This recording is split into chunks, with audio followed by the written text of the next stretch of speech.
It always feels good after visiting with friends after the weekend. It's nice when everybody's back from their adventures with their family or celebrating birthdays, including my brother's birthday, which is today.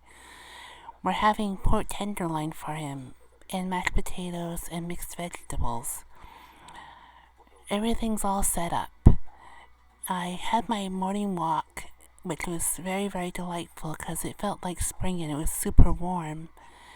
And it's also the first full day of the new Tempest members' streams.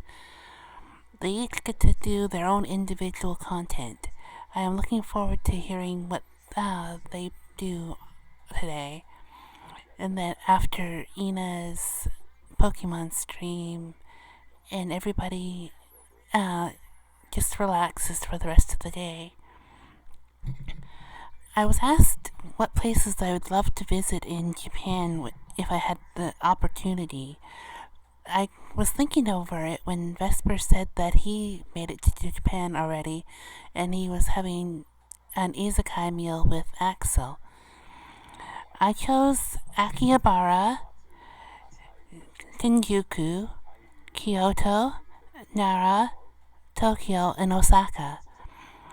I love the Kansai region because of how much history and how much culinary recipes are found in the Kansai district. The Shinsengumi also started in the Kansai district in East Kyoto, and you can often find people dressed up in their blue and white kimono, giving ode to their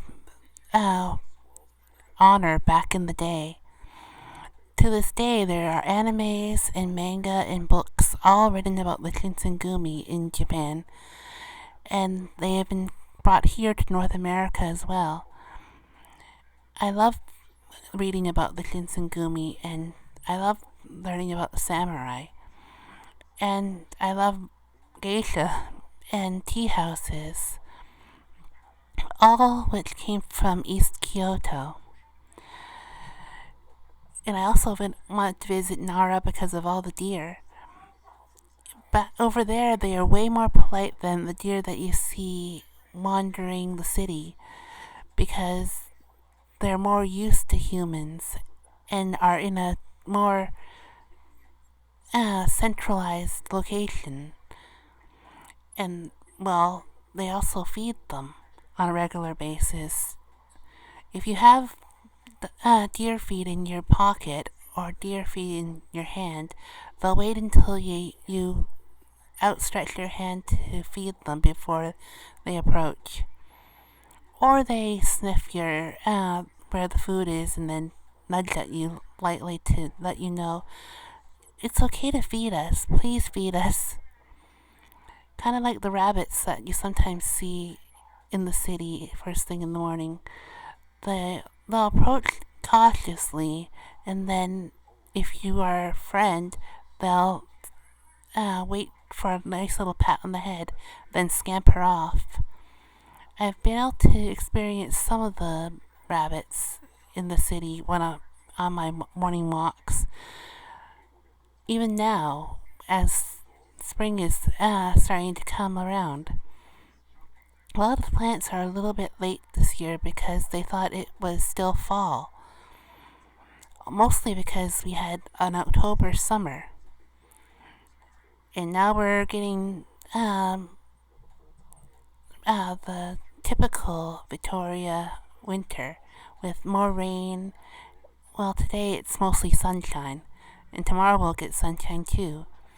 I think we're set for another 10 days of rain after our dry spell.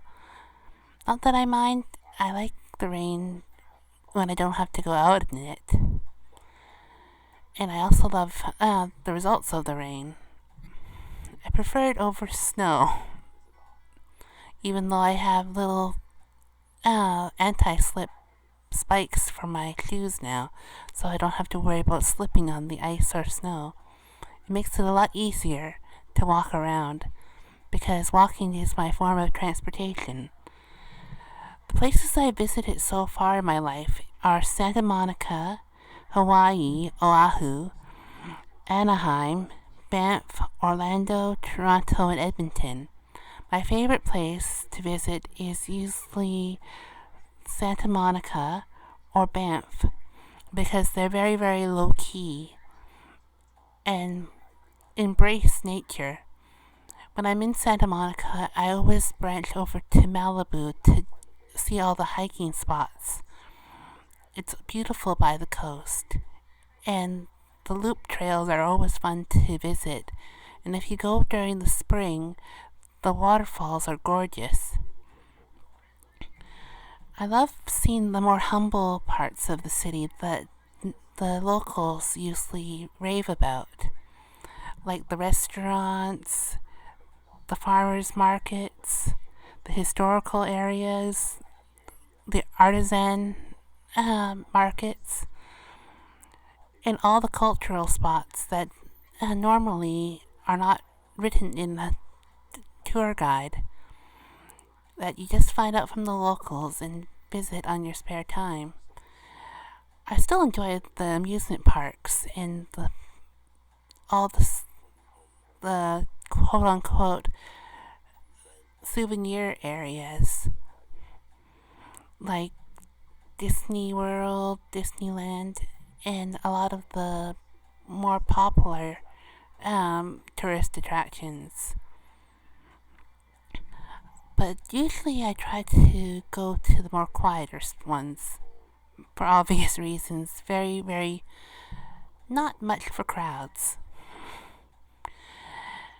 If I went to Japan, I would definitely try to visit the less bustling areas after I visited Tokyo and all the big draws like the anime centers and the fashion district, because I want to see the culture first and then the history areas. I definitely want to pick up a lot of plushies if I was there and try all the specialty drinks. Definitely the strawberry desserts and a lot of the raspberry ones too. They also have really nice treats exclusive to the different holidays and seasons. The cherry blossom collections that Japan often offers are so pretty.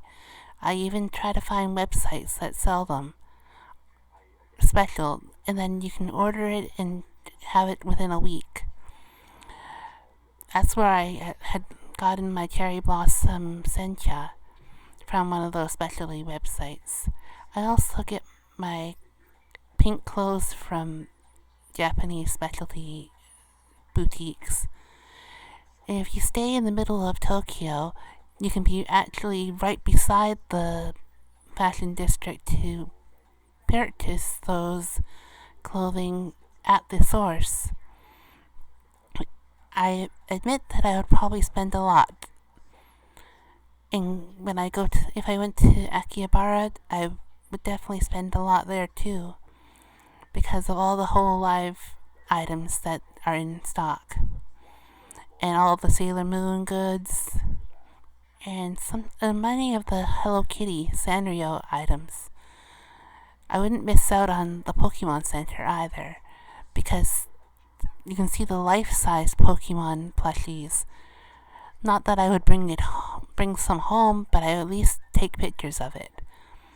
Pictures are definitely going to be the big thing when I go to Japan. If I go to Japan, I went into researching it this morning. A 2-week trip is about $5,000, including airfare and accommodations. It's not too overly expensive, mostly because I'm comparing it to going to the United States. A trip to Santa Monica for about 2 weeks is about $10,000. This one's about half the price. So, in comparison, I think it's more reasonable to go to Japan than the States at this moment because of the currency rate. I think most of the big price tags are buying all the souvenirs and all the culture that you can bring home. Just like how Maymay brought gifts back for her little doggy, who's absolutely happy that his master's home, her master's home. Sorry about insulting poor little animal by calling her he. I think Clover will be over the moon happy when Fauna comes home and all the pampering she'll get when her master's back. But she wants to have a lot more stories to come with her on her journey to Japan, so she hasn't returned just yet. I think most of them are going to be doing a month, other than Maymay, who had school and responsibilities back home in LA. The reason why I like YouTube VTubers is because of the interactivity and the sense of community and being able to connect on a global level. Regardless of language, there's always at least one person streaming during the day, depending on the time of day. Some are in the morning, some are in the afternoon, others are in the evening. The Japanese are usually in the morning, because they like to stream right before they go to bed, around 11 o'clock or 12 o'clock midnight their time. Yes, very, very late. Work is usually in the late afternoon, so their schedule is opposite of ours. And it also means that if you come home from Japan, you have jet lag for about a week because of the 12-hour difference. It'd be a 12-hour flight too, according to research. Most of the websites also all recommend starting in Tokyo, then taking the train to all the smaller cities or bigger metropolises in Japan. With Fauna and Bay, they took about 2 or 3 days by train to look around Kyoto and had a really fun time. I plan on doing that if I head to Japan. I definitely want to go during cherry blossom season or around fall because it's super beautiful up in the mountains with all the tiered cherry blossom trees and the vibrant reds and golds of the maple trees in the hills up in Japan. If you go to Hokkaido, the best time to go is winter. I don't plan on going there because I don't really prefer the snow, but I would go to Hokkaido just to look at the farming district during the late summer, early fall months because it's absolutely stunning, and trying Hokkaido milk would be absolutely on my top 10 list. I find that supporting YouTubers also makes me less lonely when my friends are elsewhere on the island, visiting their families and spending time with them on a regular basis. Most commute in on a regular basis during the weekdays, so that's about the only time I get to see them. And I love learning their stories and collecting memories when they are here and embracing them strongly. So that's kind of the perk of it too, in a different retrospect, because the extra days means we can share different stories when they return on the weekdays. Though it doesn't mean that I'm less lonely when they're not here. And most of the time, the people that I talk to offline are not really online as often as VTubers or people who support them, they prefer off communication that are not on the computer or not on social media. It means that if I do a stream like this or post promotional footage, they probably won't see it until the weekday when they're back from their times with their families. As for my family, I'm usually with them 24/7, or when I'm not at home, or when I'm usually at home most of the time, so I get to spend time with my family a lot. Only when I'm outside, I don't have to, I'm away from them, like for my walks, or for my appointments, or for errands. Otherwise, I'm with them a lot, so I don't miss them as much as I usually miss my friends. Are they supportive of my streaming? My dad is. He usually is very interested in what I do on a regular basis. He hasn't heard any of my streams yet, but he knows that they help a lot. And he enjoys hearing stories of everybody's travels around the world for the YouTube streamers. He also likes to hear about the different cuisine in different parts of the world. Sometimes he says, "Can I try it here?" And I say, "No, we don't have the same recipes as Japan."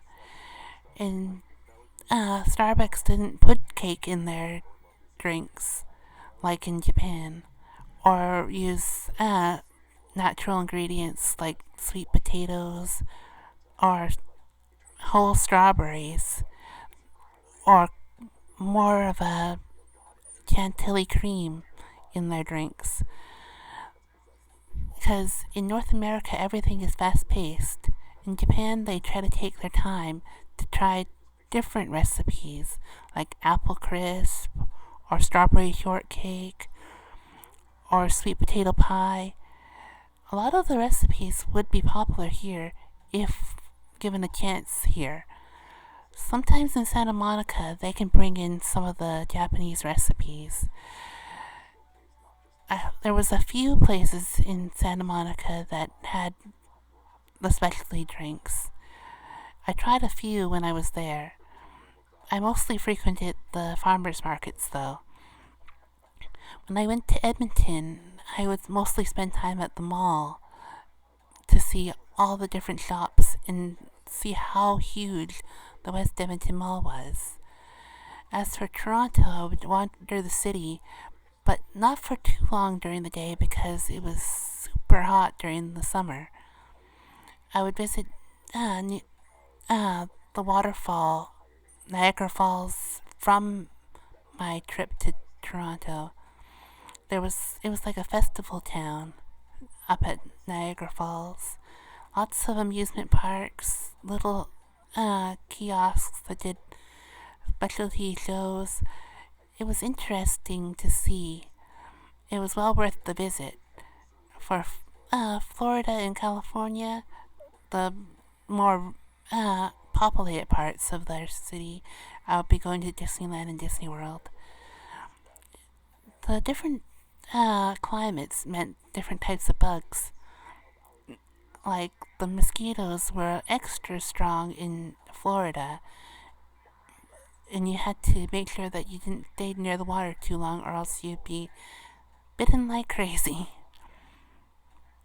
For Hawaii, it was interesting to stay at a hotel right beside the water and try all the different cuisines and see all the culture.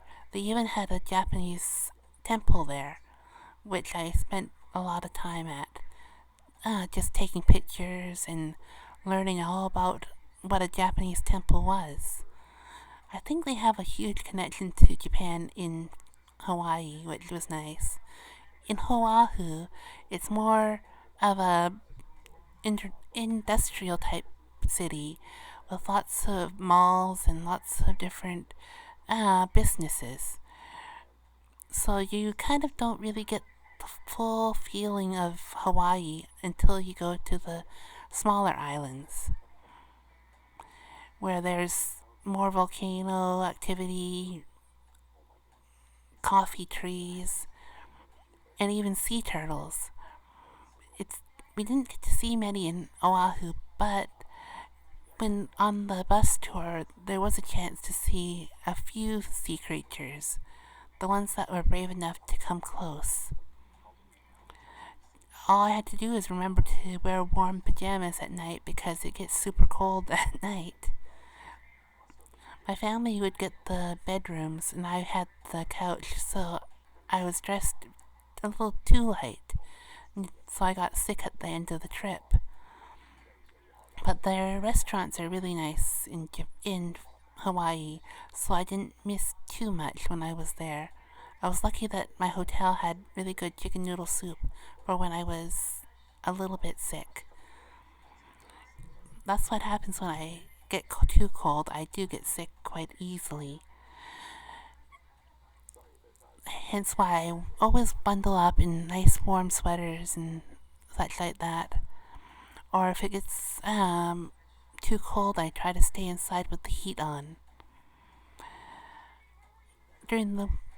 You'll see me more on the trails when it's the warmer months, like spring and fall. Summer too, in the mornings. I usually try to visit further away around those times of the year too. I also find that I like to try different places when it's nice out. Do I wear skirts quite often because of this? Yes, I wear skirts a lot during the warmer months. Mostly skirts, actually, because I like to wear shorts underneath my skirts quite a bit.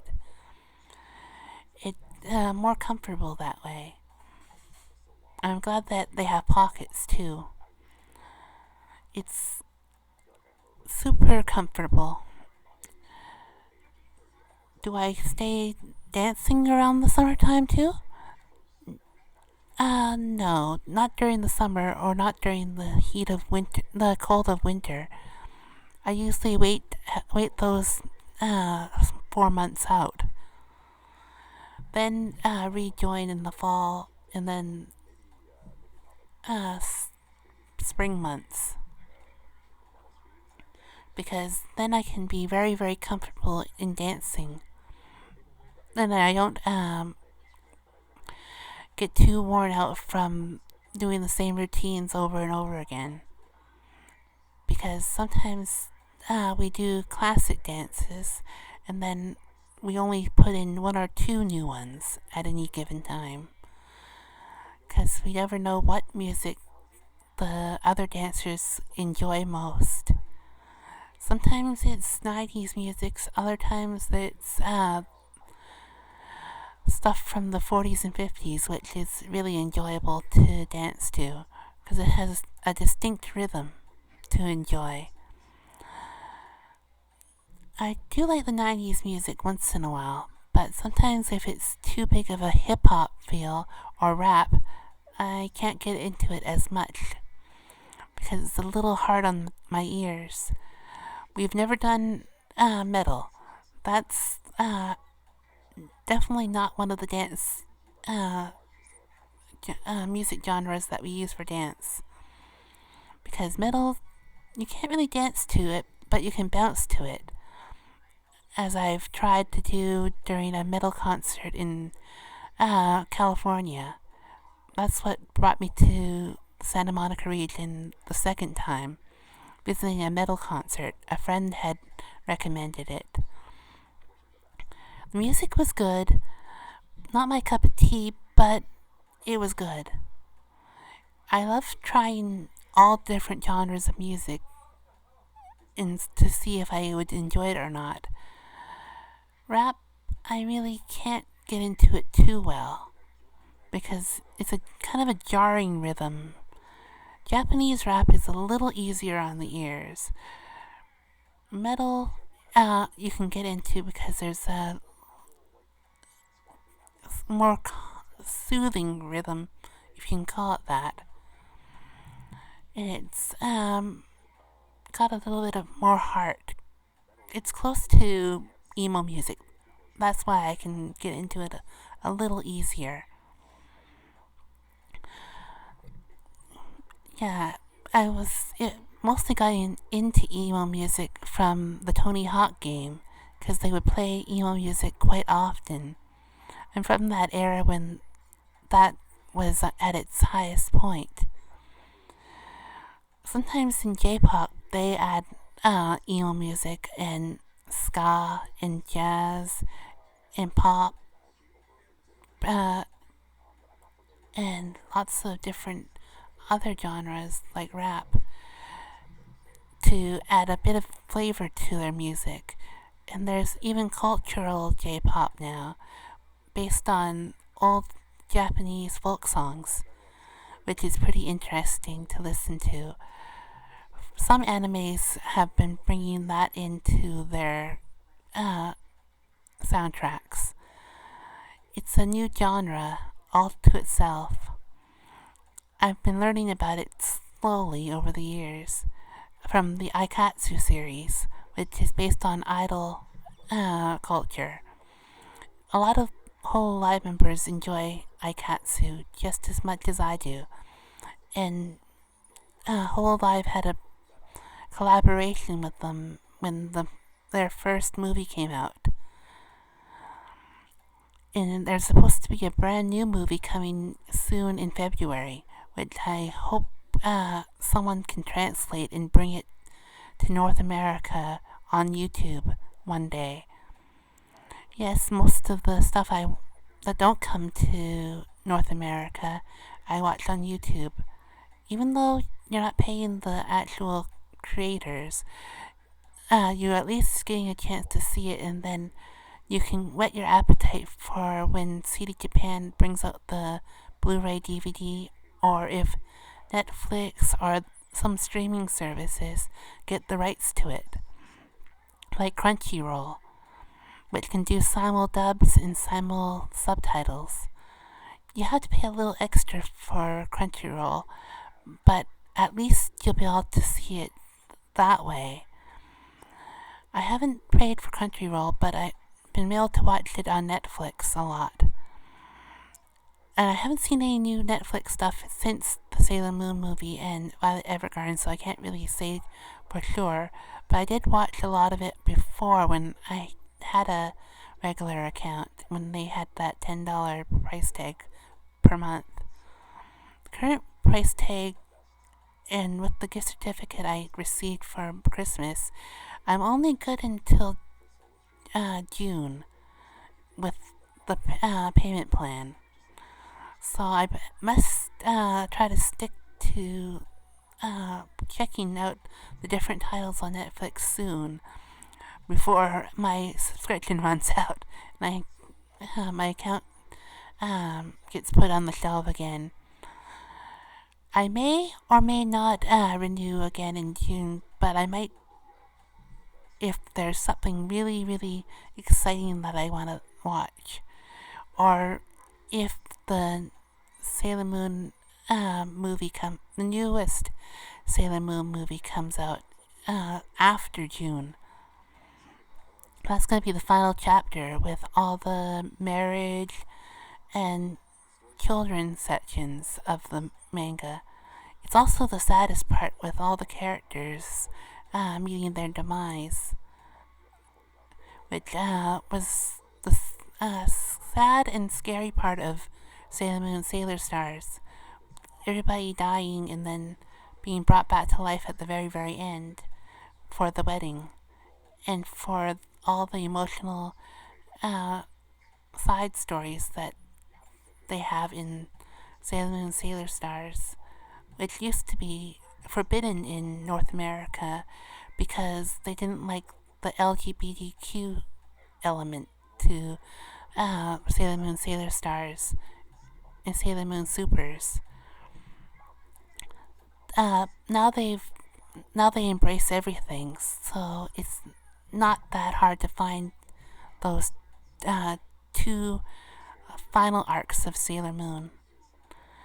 And they even show more Yuri and more Yaoi here in North America now that it's more mainstream, which is usually girls' love or boys' love. I watch and read a lot of that myself. Usually the more mild versions of the genres, because it can get pretty hardcore and very adult, even rated R to even as far as X because of the content. Sometimes if you like the art, you have to make sure that the content is to your liking, or else you might be hooped at when you're watching it, because they package everything pretty, but the content might be more questionable than you expect. So I always recommend reading 3 or 4 pages at the bookstore to see if it's content that you prefer before buying it, because you can't exactly take it back to the store afterwards, because they'll wonder, oh, why did you buy it for? It's because it's so pretty.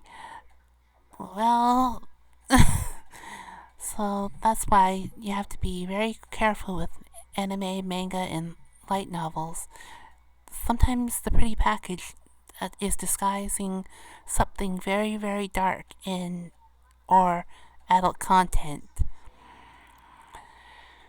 Not that some adult content is wrong. It depends on the story and depends on the pacing of the story. If it's at the very beginning of the book, then you can't really get into it, and it's a little jarring to the senses. I have never actually gotten inspiration from adult content too much, because I'm more of a PG sort of fan when it comes to manga and anime, minus Da Capo, which was a adult game, but had mellowed it down to PG level. It's beautiful, and I would have hoped that they had brought it to North America, but I was lucky that fan subbers had given it a chance, and people could see it in person. My original character had been based on one of the main character's designs originally. Then I upgraded her to the current one over the years to make it more custom and fitting for me. And her story is very, very calm and cool and collected as well, mostly because of my own personality. Thank you for listening, and hopefully you have a great day.